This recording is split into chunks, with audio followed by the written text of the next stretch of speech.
खजुरिया कटाठारे हिंदोल और ओडापड़ा सांबादिक मानकर दुर्नीति विरोध में संग्राम पाई बैठक। ढेंकानाल जिला हिंदोल ब्लॉक खजुरिया कटा निकट दुर्गा माधव होटेल ठारे हिंदोल और ओडापड़ा ब्लॉक सांबादिक मानकु नेई एक बैठक आज अनुष्ठित हो जाइछि। এই बैठक सभापति शशिकांत गडनायक अध्यक्षतार होइथिबा बेले उभय ब्लॉक रो सांबादिक माने जोग दैथिले। बहुत दिन पर आज बंधु मान देखिक आज खुशी लगुच।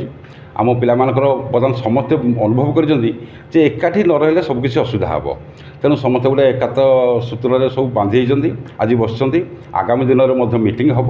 तेणु लोक मानकर केमती सेवा करा किसी दुर्नीति को लोप करा आम सांबादिक बंधु मान भी जो समस्या अच्छी ताकू भी किसी समाधान करा यही लक्ष्य आज आम मीटिंग करूँ। सर्वप्रथम मु हिंदोलवासी तथा ओडिशावासी को नमस्कार जनइबी।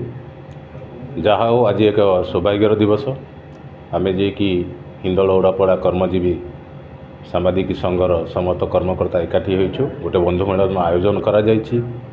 आंचलिक समस्या नहीं केंद्र आग को सबु क्षेत्र में उन्नति हेबे एवं हिंदोलवासी उपकृत हेबे सेतिपई किछि हमर वार्तालाप होइथिला। समस्ते एक मत होई सहयोग करिवे एवं निश्चित भाव आग को सुंदर पदक्षेप नेबे। किंतु आजिर बड़ विषय से होची जे कि दिन टी निश्चित रूपे आम सबुदिन स्मरणीय भाव रखा।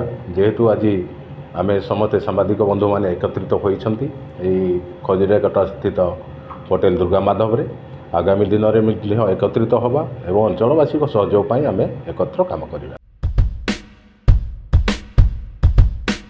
दुर्नीति विरोध में संग्राम पाई बैठक में निष्पत्ति निया। आगामी दिन में आहुरी विभिन्न पदक्षेप मान नियाजिबो बोली सांबादिक भाई माने तांको प्रतिक्रिया रे जणाइछंती। ढेंकानालु विभु प्रसाद शतपथी को रिपोर्ट, रेनबो मीडिया।